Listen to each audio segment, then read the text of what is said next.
everyone for coming out this morning on this beautiful day to the first session of our Hosting Earth conference. As you know, there are 3 sessions today. This opening one is a screening of 4 guest book films, 3 strictly speaking, and a collaboration with an artist friend from Boston here, Jane Marshing, who gave a talk yesterday morning sort of initiating our 2 days celebrating Earth Day, and who will be part of our panel and showing one of her films. The other 3 are guest book productions, work in progress, very experimental amateur films. This is not Sundance. This is a showcasing really of 4 of many films that were made during the year for our digital storytelling project in narrative hospitality. So these are just 4 samples. And which will then lead to a discussion of how films like this and other projects, including speaker series and so on, that have been the subject of webinars and Zoom sessions, and several of our panelists are involved in those 4 guest books. So we'll be sort of exploring together how these films that we're going to be viewing, and then some of these other speaker series that we'll be broadcasting and posting in the fall, help to pursue the cause of climate justice and environmental ethics and art. So before we begin with the screenings, I do want to take this occasion, since it's the official opening this morning, to thank a few people, in particular, and at first, the guest book team itself, Melissa Fitzpatrick, who's here, and Urwa Hamid, our Director of Communication. Melissa directed our first guest book event on March 17th, Poetics of the Earth, and we're going to see a sampling of this morning. It's 90 minutes and it will be posted on our website. But 2 students, Tyler Golden and Bobby Clark, have done a short edit, which we will be starting with this morning, about 10 minutes. So you will see that particular event in this shortened form as a sample.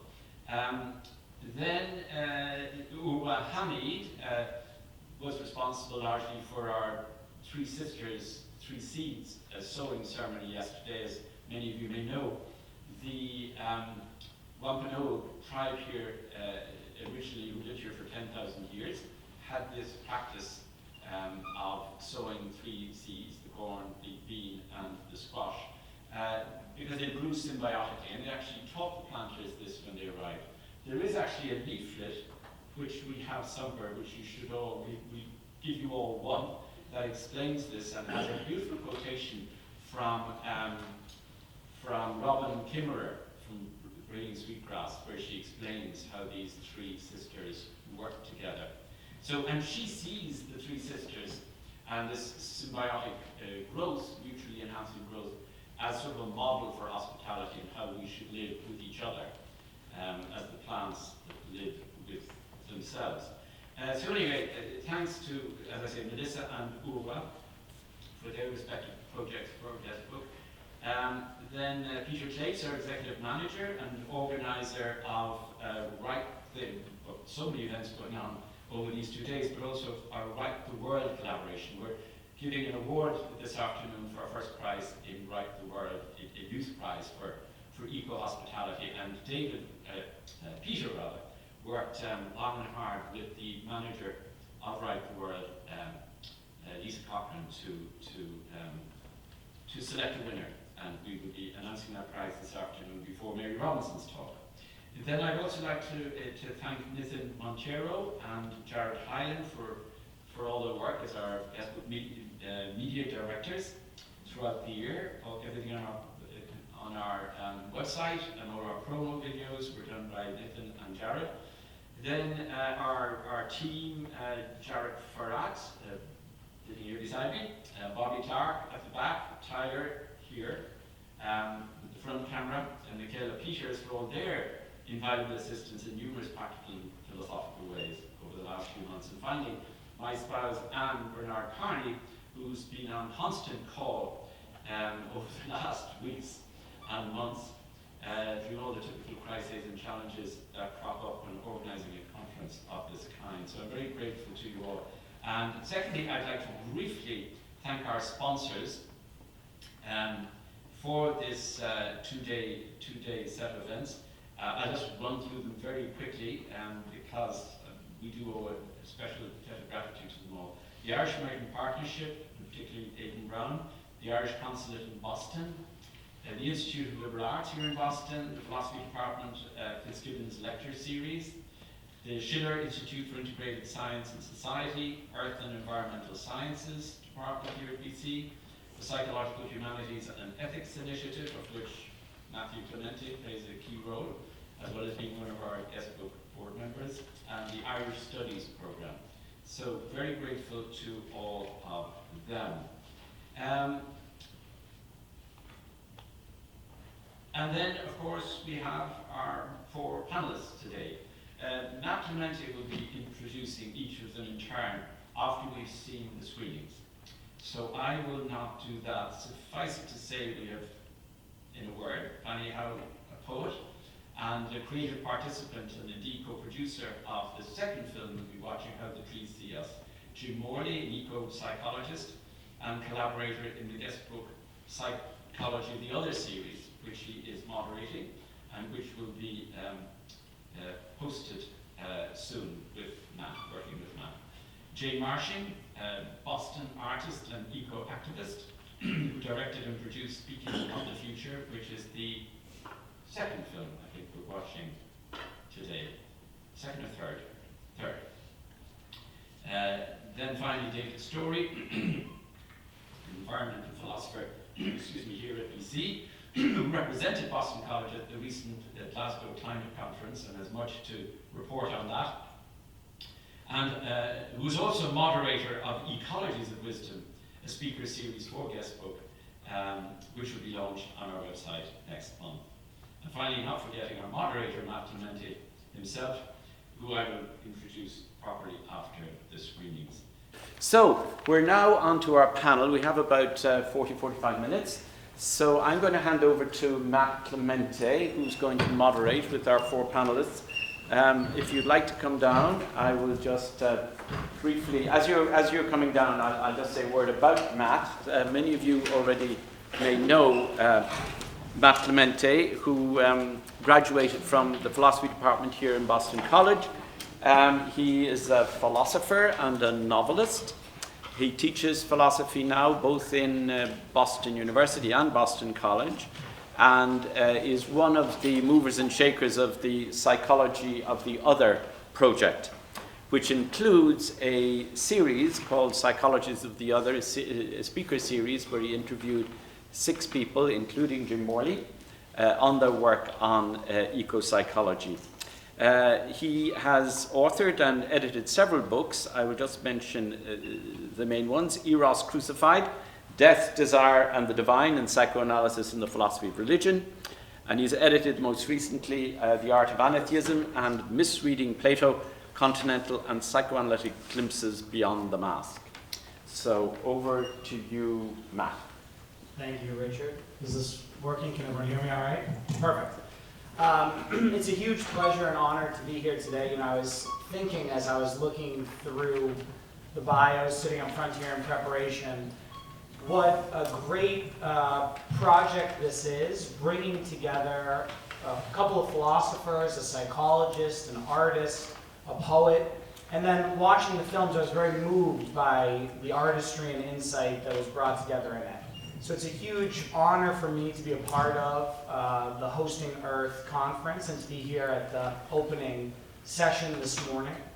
I'm going to briefly introduce our speakers one by one and ask them to say just a few minutes about what brings them to digital eco-hospitality, what kind of draws them to this discussion today. But I'd really like it to be very conversational. I really would love a lot of engagement. I think that's one of the strengths of everything that's been going on here. So I'll start with David, and then we'll kind of move down. Everyone will say a little bit about what brings them here, and then we'll kind of open it up for conversation. David Storey is Associate Professor of the Practice in the Philosophy Department at Boston College, where he teaches courses on environmental ethics, climate change, energy justice, technology, work and leisure, and the great books. He hosts the podcast Wisdom at Work, Philosophy Beyond the Ivory Tower, which features interviews with philosophers who have found successful careers outside of the academy. A very, very important conversation going on today. I mean, seriously, there is a lot of philosophy that goes on beyond these walls, some of the best philosophy, and I think that the podcast really shines light on that. He's the author of the book Naturalizing Heidegger, his confrontation with Nietzsche, his contributions to environmental philosophy. In addition to his scholarly writings, he's a fellow at a think tank, the Institute for Cultural Evolution, which aims at diffusing political polarization. David, maybe you could tell us a little bit about what brings you here today. Thank you. First of all, let's get a collective round of applause for the documentaries.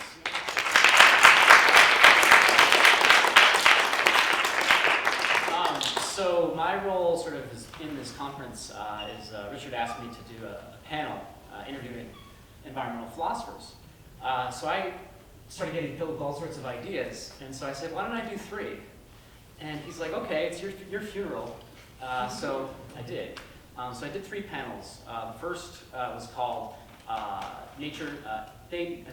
Asian Perspectives on Nature, which featured scholars from Buddhism and Taoism and Confucianism, kind of elaborating on what they can tell us about how we might think of ourselves in relation to the Earth differently.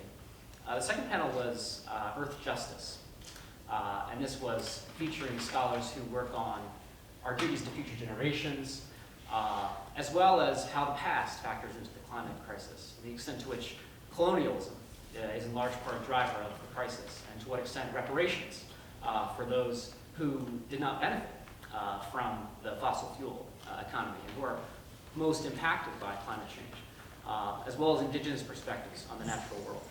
And the third panel was called Ecological Endgames, which featured some scholars who were sort of present at the creation of environmental philosophy, who work on eco-feminism, eco-socialism, and a lot of sort of radical quote-unquote movements in that respect.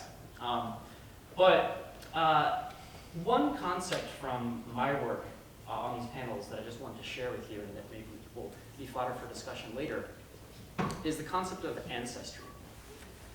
I think it's not an accident that there's a lot of interest in Ancestry.com and 23andMe, these new programs and so on, because one thing that a number of the folks that I talked to were emphasizing was how we're very much alienated from a sense of ancestry, both our ancestors as well as ourselves as ancestors.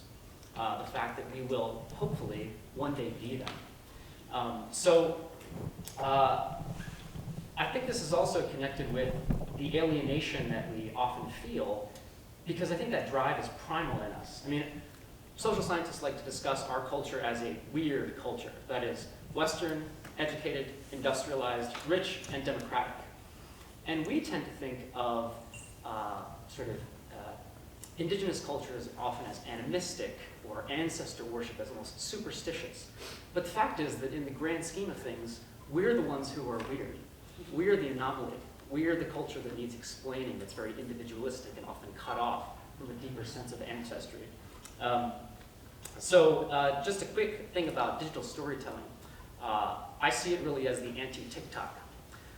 And the mythologist Joseph Campbell liked to say that the problem with modernity is that everything changes so quickly that we don't have time for a new mythology to constellate. And part of the irony with the climate crisis is that capitalism, which creates this constant churn, has created a situation, the climate, that is likely to be with us for many decades. So it seems to me that the climate crisis is sort of a scaffolding around which a new mythology or mythologies and stories that we tell ourselves can ravel. And so I think there's great hope about that. And just one quick note about the third film. I really loved the line, I think it was, imagining the future we want is essential to creating that future. They like to say hope is not a strategy in foreign policy. Well, I think when it comes to storytelling in the climate age, despair is not a strategy. And there's a lot of sort of doom and gloom in the stories we tell ourselves about climate and the environment.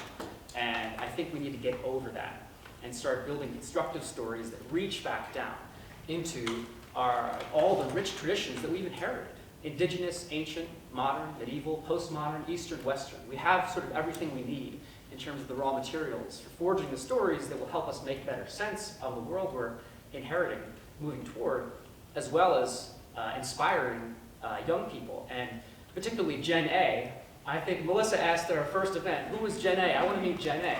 I think of Gen A as Gen Ancestor, self-consciously raising the next generation as ancestors and getting better at being ancestors ourselves. I don't know how to do that, but I think that's where we need to go.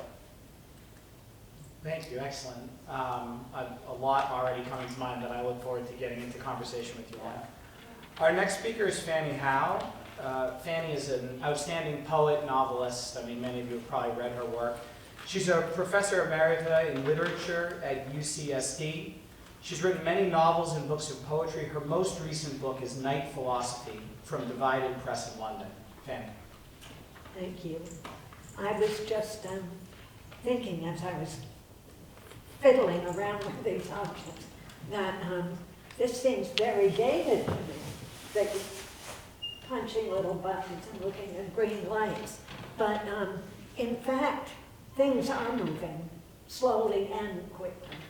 And watching our video today, the one that basically, the one called How the Trees See Us, it was, it evolved out of another idea, which was the origin of the guest book project. And that was in 2019 in Glenstal Abbey in Ireland, where I was visiting for a few weeks. I go there every year. Fanny, it was 2009. Nine, sorry, yeah, Sorry, you're we gave right. an extra 10 years. Yeah, 10 years. But while we were there, we decided there's been a terrible problem going on with young people in particular, growing up in cultures that are self-hating, divided, hate each other, the whole world that we're seeing still now. But we were focusing on that at that time and making films that's related to reconciliation. And so there were some very good ones made that summer. And now they're all listed on the site here. But I think the main thing then was also about young people. And the exciting thing was Richard's idea of having this project be devoted to the creative girl or boy who sees the world as it is and can finally make a little video and put it up for her friends or his friends to see. And so those are the main circumstances out of which our film came that we showed today. And miraculous people would turn up to help us, so especially Irene Fenton, who just happens to live near Glenstal and happens to love making films in a very pleasant, non-competitive way. And she did the work with us. So Thank you. Next is James Morley. I'll just plug my own speaker series for a second because James has given me the opportunity to. I did a series through this conference and the project called, as Richard said, Psychologies of the Earth, also in collaboration with the Psychological Humanities and Ethics lecture series. And I had probably the most interesting and engaging conversation. I mean, watch all of them. Seriously, go on and watch all of them. But the most interesting conversation I think I had was with James. It was really a pleasure, so I'm excited to talk more with him. James Morley is a professor of clinical psychology at Ramapo College in New Jersey. He's the editor-in-chief of the Journal of Phenomenological Psychology and recent past president of the Interdisciplinary Coalition of North American Phenomenologists. Morley's publications and research interests are in the application of phenomenology to social ecology, mental health, and Asian thought. James. Thanks. Can people hear me? I want to follow up on a lot of what's been said already. And It's louder. oh yeah, I'm just so much in harmony with what's been said already, especially some comments you made yourself. And I want to start with how, yes, it's easy to give in to pessimism. It's very easy to do that. And I think we have to at least think in terms of Camus, at least try to roll the rock up the hill, because there's nothing else to do but to fight. And there's nuclear proliferation, there's climate change, there's toxicity, toxins. There's so many levels at which we are in a crisis. But I wonder so often if it just boils down to the simple fact that we see nature as separate from ourselves.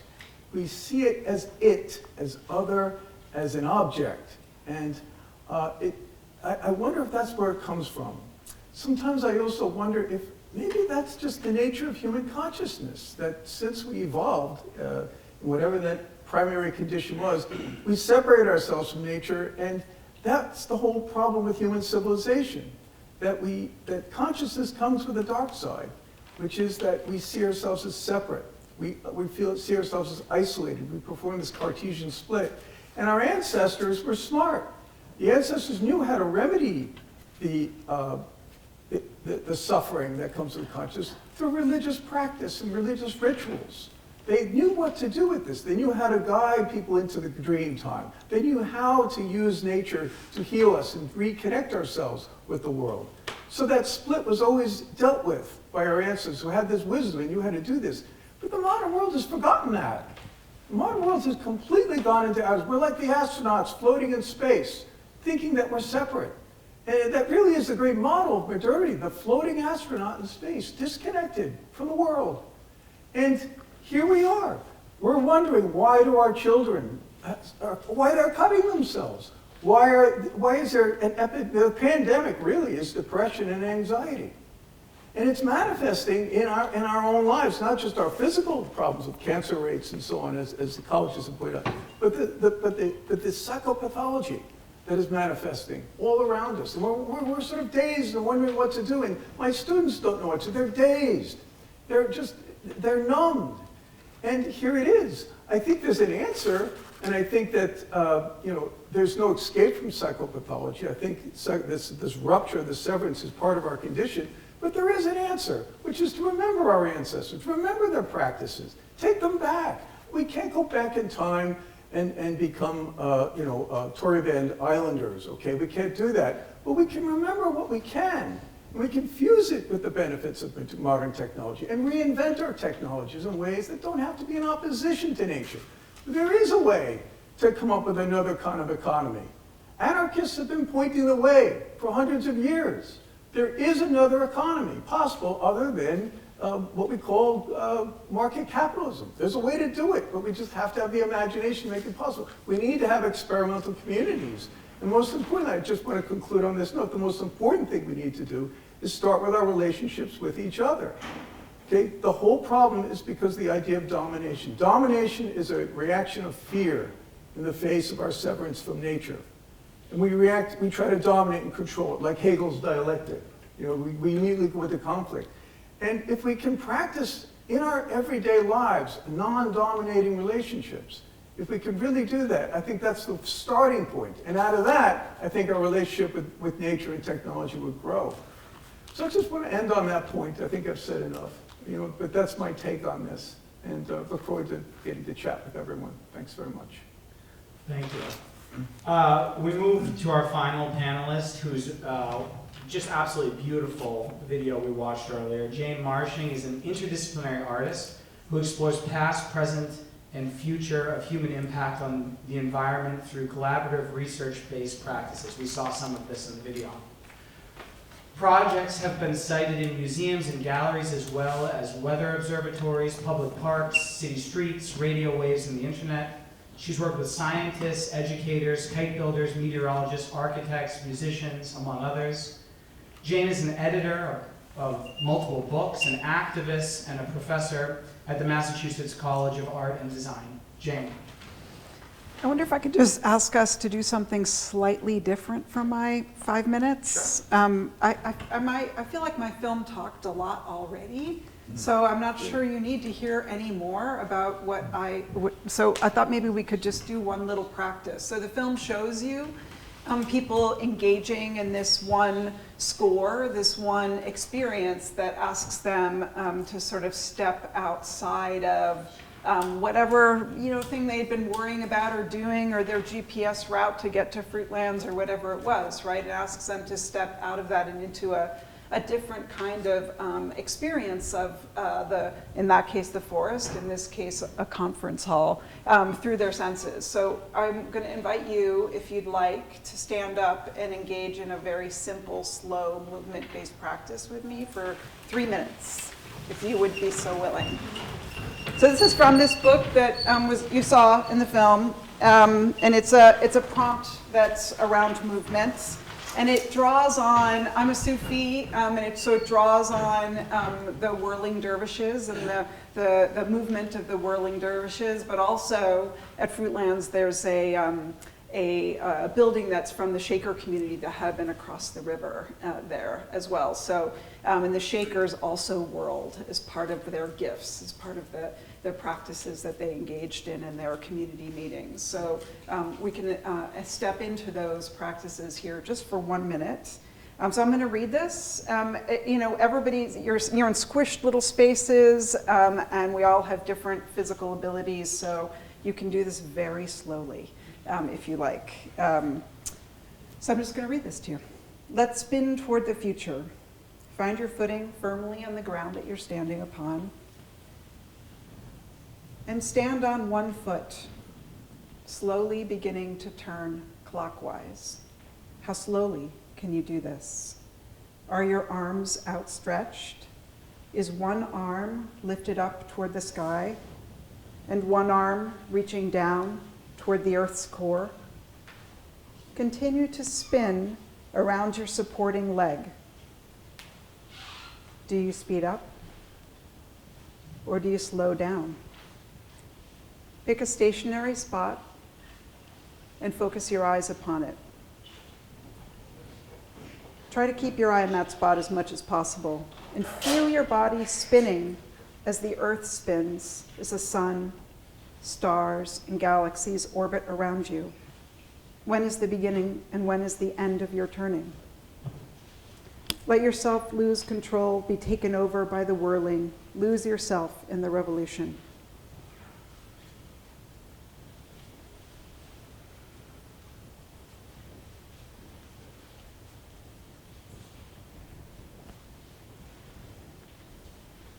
Slowly come to a stop. And close your eyes and just take a breath together. And notice what you're feeling in your body, what you're hearing. Are you smelling differently? How are you altered? And what's possible? Thank you.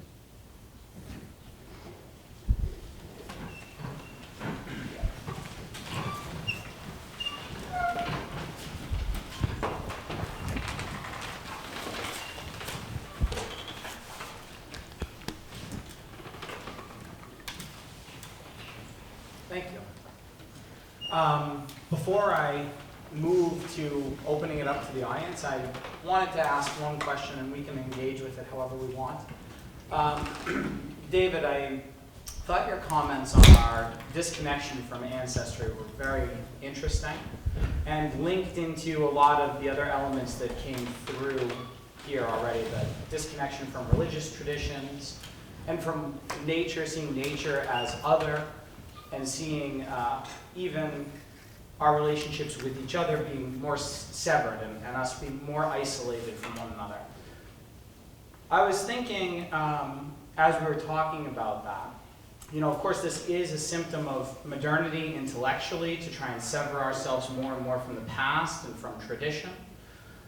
But it also struck me, Jim, listening to you, especially talking about you said the psychology, maybe part of human consciousness is seeing things as other and ourselves as separated from it. It struck me as how embedded this is always within human history. The attempt to outdo the past, do something new, kind of break free. David, I know you teach great books. A lot of the thinkers are both responding to, but also trying to separate themselves from previous generations. I don't really have a question here so much as I'm curious what you think about how we recapture both an appreciation for the past, for ancestry, for religious wisdom, for the other in our midst, while at the same time not ignoring or acting as if it's not kind of a fundamental part of human existence to see ourselves with the otherness there as well. How we keep both the otherness and the strangeness of the other, and yet at the same time try and not dominate the other, as Jim, you were saying. Our ancestors were very good at keeping everybody in place. They had a very tight community. It didn't even need to be said, but you couldn't have an ego-centric kind of person function in a tribal context. It just couldn't happen. And we live in a culture where the ego is unchained. And this sense of, and I mean ego is the false self. I mean, you need an ego to function and all that. It's a prosthesis. We forget that it's a prosthesis. We actually think it's what we are. And it couldn't happen with our ancestors. You go into any small community, like in Ireland, you go to a small village in Ireland, no one's allowed to get too big for their britches. You know, it's just not allowed. Whereas here, everyone wants to become as big as their britches can possibly be. And we're looking for bigger and bigger britches. There needs to be a sense of belonging to a community other than yourself, this connection that we just completely lack. Suburbanization, the automobile culture of suburbia has just destroyed any feeling of community. The closest thing we have is our schools, which, by the way, look like prisons and function like prisons. So I don't know, that's just my initial rant there. I think you've got, Yeah, I can riff, yeah. So a couple of comments. One, you reminded me of this wonderful story. It's from a book that came out last year on work, history from the Stone Age to the Age of Robots. Yeah. And he talks about a norm from, it's the Kung tribe. I'm probably getting the pronunciation wrong. But they have this tradition that they call shaming the meat or insulting the meat. So the hunter who brings back the biggest kill is actually made fun of and mocked. And it's a device to almost like enforce a kind of, they described it as fierce egalitarianism, the anthropologists. So it was this sort of cultural mechanism to make sure nobody got too big for their britches. So that seems like something we could use in a lot of ways. However, I also think it's easy to romanticize sort of pre-civilizational, whatever term we use to describe 95% of our species' history, because they may have been fiercely egalitarian within their tribes, but they were not across tribes. So there was lots of othering already going on. So that sense of alienation, I think you're right. It seems as if there's this inbuilt mechanism. But about this question of balancing the desire to break into something new and to preserve what is old, I think it raises a question about progress. You know, in a lot of environmental thinking, there's often this view that history made a wrong turn with capitalism or the Industrial Revolution or the Baconian Cartesian project, etc. And certainly there's bad news with modernity. But I think the question is, would we want to go back? Is the movement of history in general a kind of mistake? And the way I guess I think about this question is that it's cliche, but it's all about balance. And healthy development, and Jim can comment on this more as a psychologist, I think is a process of transcending sort of one form or one stage, but including what was useful and good from the past.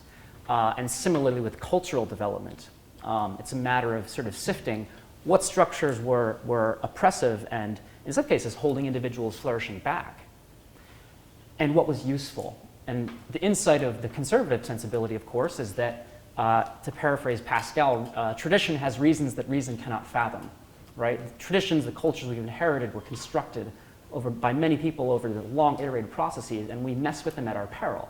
And of course, that insight transfers to the natural world as well. So I could say more, but that's a little bit, I think, of how we might think of that striking that balance. Jim Gray. That's a very important counterbalance. We certainly do not want to go back to human sacrifice, do we? We don't want to go back to torturing, and we do want to be able to reap the benefits of the Enlightenment and the whole idea of universalism, and also technology. Absolutely, and we can pick and choose what we want. We have that privilege if time allows us. You're right. I mean, we take what we need from our ancestors, not what we modernity tried to get away from. It's an important counterbalancing. You needed to say that. Thank you. If I might, and I know, I'm sorry, I'm monopolizing time here, but I want to bring in Jane and Fanny real quick on a related topic while it's on my mind. So it seems to me on this question of how we sever ourselves from the past, from one another, from the world, from nature, art has an important role to play in drawing us back to who we are. The movements we were just doing, Jane, were very bodily, very, I felt myself in my body in a way that I don't typically.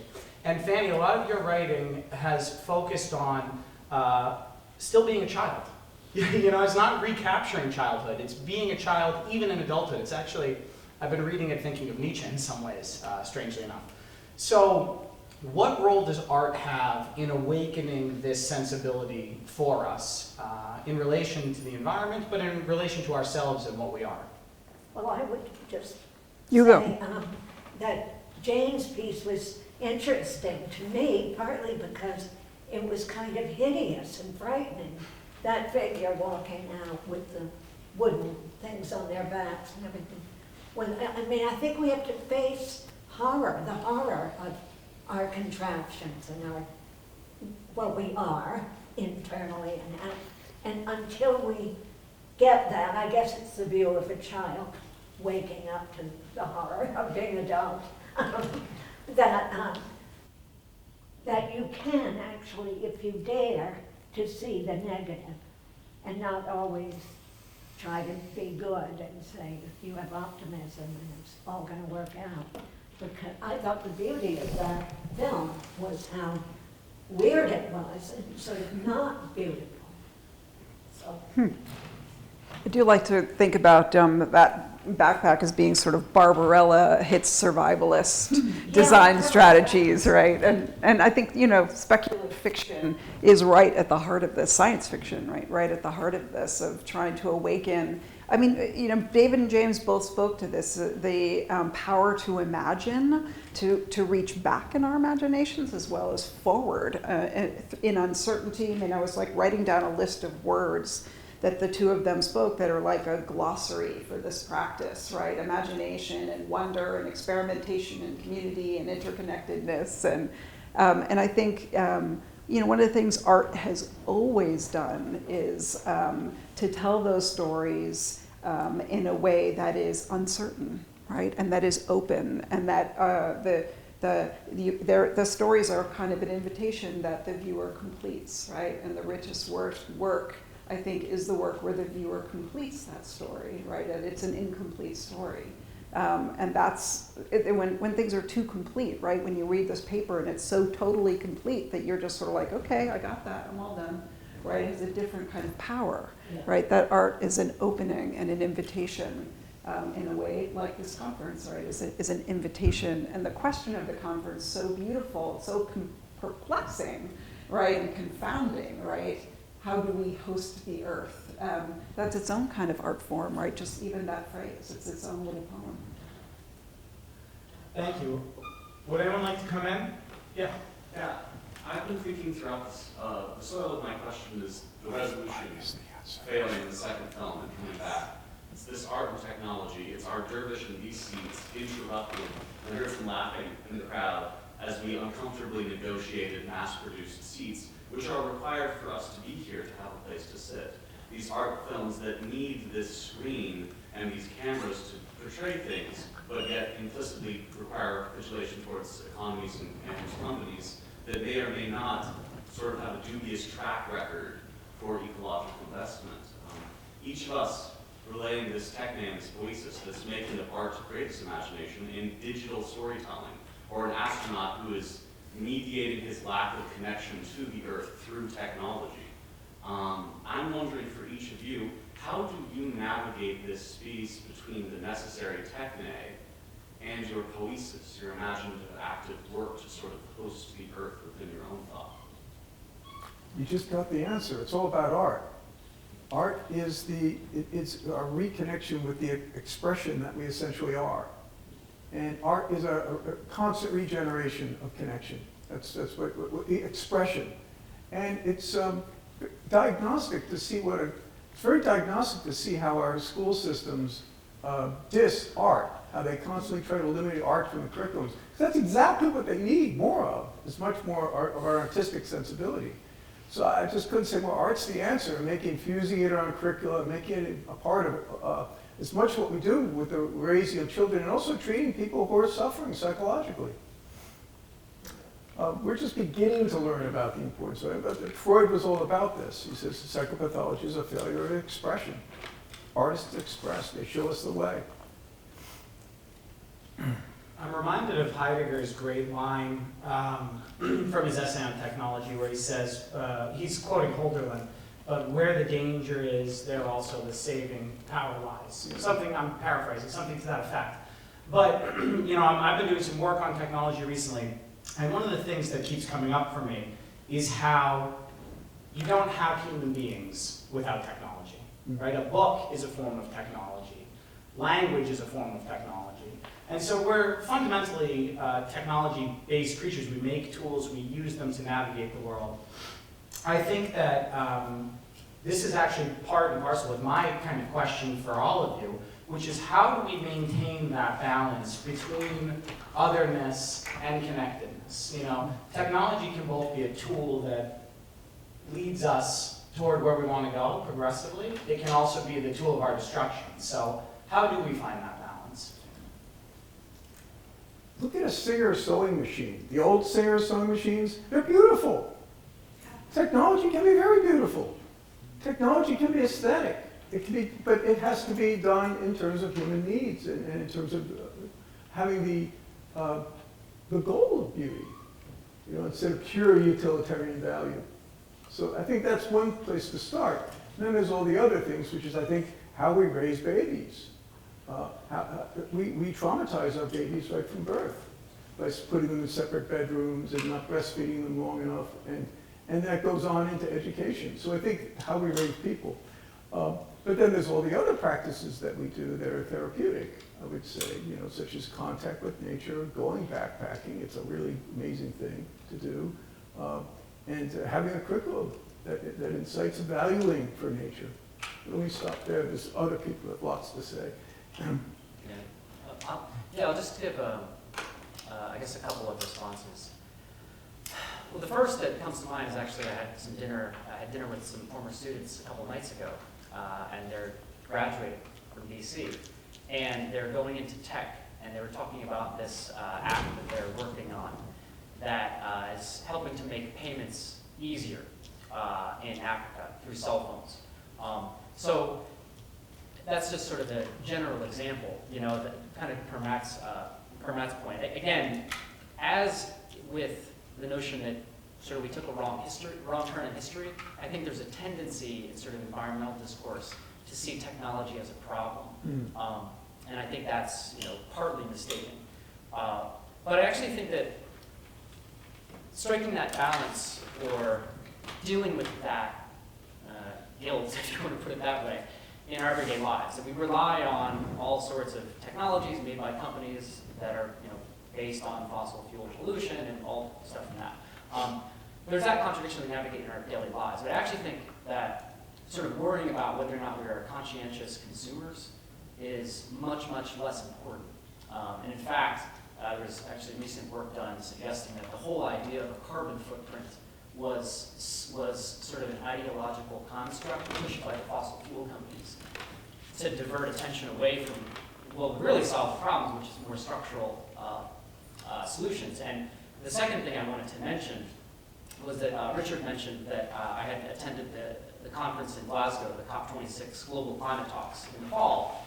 And the most lucky and fascinating thing from that event was I noticed in line one day the science fiction author, Kim Stanley Robinson, whose novel, The Ministry for the Future, that I was thinking about a lot during what you're doing your film, has become a bestseller. It's on Obama's list.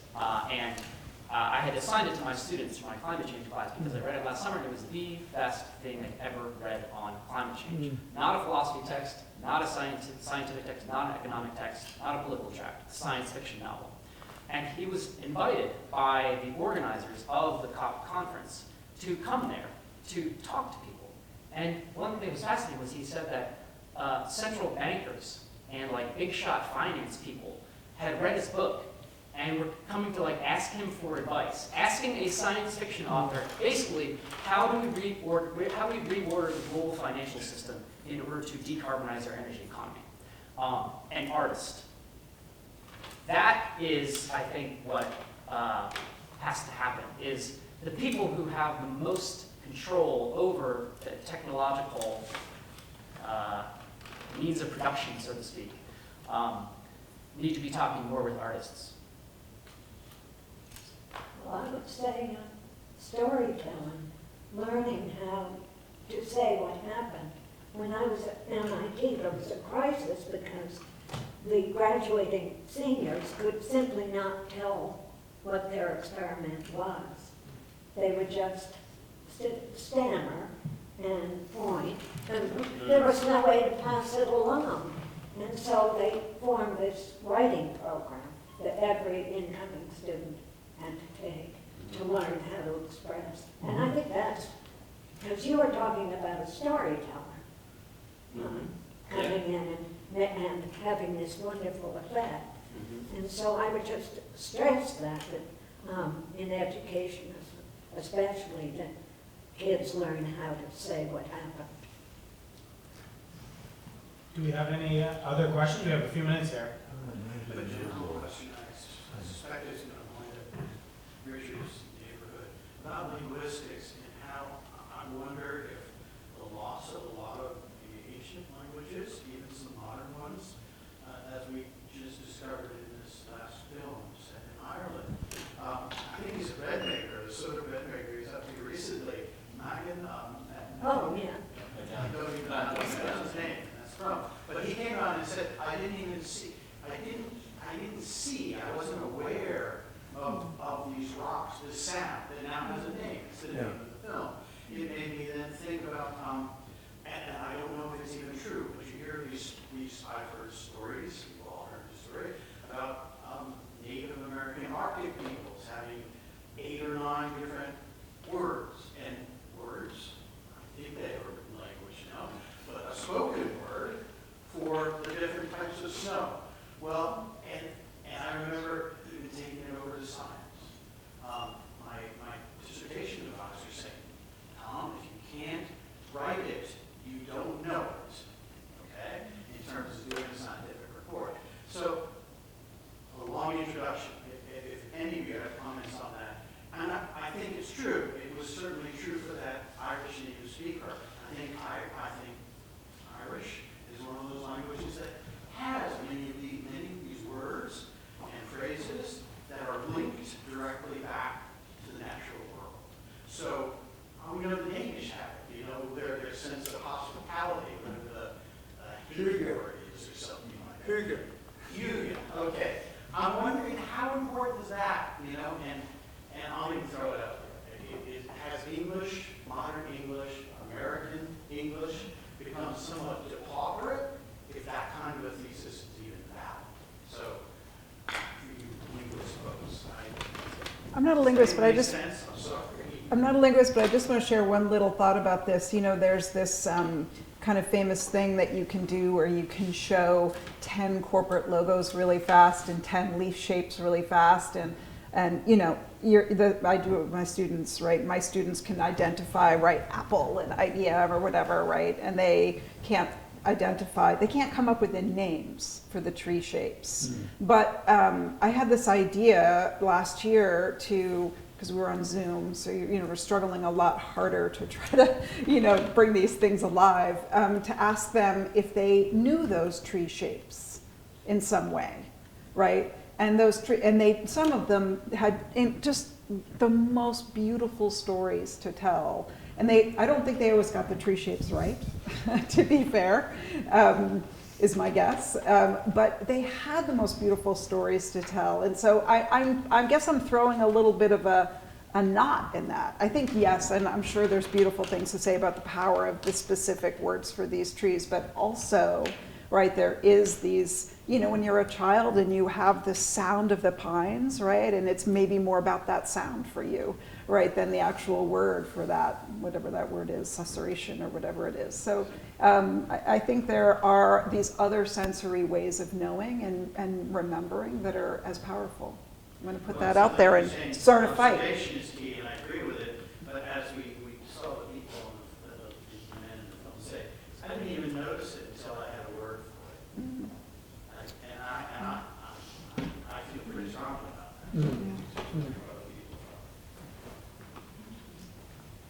that. It's an open debate about whether there can be meaning without language. People argue about that, academics.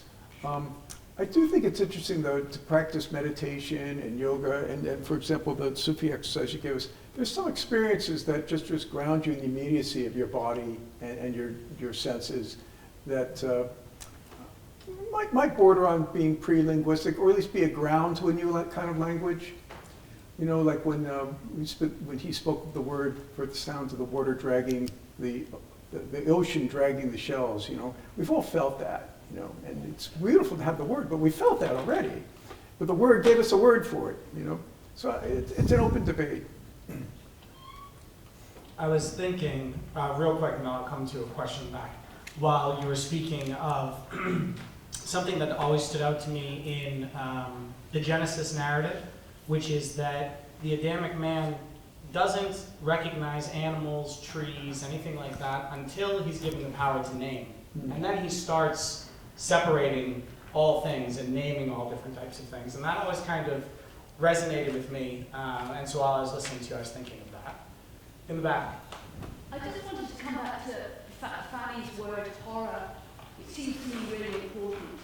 And just, I too, when I was listening to the guy talking about how he didn't hear the thing until he had the word, I was thinking about different sensory experiences, of different sensory ways of knowing. And I was thinking about how scary they are, how horrific they can be, and the practice of coming into contact with another as a frightening, discomforting experience, and the importance of its discomforting nature, as well as, I wanted to put back the emphasis on some of that. I'm a dancer. About 10 years ago, I started to learn to dance with other people, and I tell you, it's really frightening. You are coming into contact with another, and then a different other, and then a different other, and you're having to leave yourself behind in order to make contact with this other being. But it is not a pleasant, I mean, it is pleasant, otherwise you would stop doing it, but it's also not pleasant. And I just wanted to, you know, sort of come back to the horror of some of this as well. It seems to me important not to lose. Yeah, I do. I think that recognition is key to being able to live in the world. And you don't recognize every face, everything, every word. And the lack of recognition is like negative supernaturalism. I mean, it's terrifying, as you say. When you, let's say just the experience of you're waiting for someone to come, and you think you see them, and then the face comes and it's the wrong face. How unsettling that is. So it's what you're saying, too. There's a place in between the recognition and absolute horror. Anyone else want to come in on this? I will. Yeah. So this made me think. It's an interesting question. This made me think. Matt mentioned the biblical creation story, and apparently it's influenced by an older story from Mesopotamia, talking about the war between the gods, in particular the war between Marduk and Tiamat. And Tiamat is the goddess, sort of dragon goddess of the water and winter and death. And she goes on the rampage, and Marduk has to slay her. But what's interesting is that where Tiamat shows up in the biblical creation story is the sort of source out of which creation comes. And one idea I take from that is that when you fight, for lack of a better term, the natural feminine, Gaia, however you want to call it, then it will appear as monstrous. Yes. It will appear as horrific. It will appear in its pathological form because it's being assaulted by the pathological masculine, so to speak. So that's just something that came up for me, and I think there's a lot you can do with that in terms of thinking about the climate crisis as Tiamat, nature sort of pushing back, as it were, against our assault. And also, if you look at the history of new technologies, new media technologies, right? When the telegram came out, appeared and began to be commonly used, it was right after that the Fox sisters heard their first rapping, which sounds a lot like a telegram, right? And spiritualism was born, right? So you can look at every single photographs and then sort of ectoplasmic spirit photographs. Like every single one is accompanied by this haunting, right? By this paranormal, by this, encounter with what is beyond our sense as a result of this thing that suddenly made something possible and immediate in ways that are horrifying. Yeah. I don't know, it's confounding to even think about. I think we're up against it out of time, but I want to thank you so much for being here for this opening session and invite you to, be here with us through the rest of the day. Thank you so much for being here. Thank you to our wonderful. Thank you.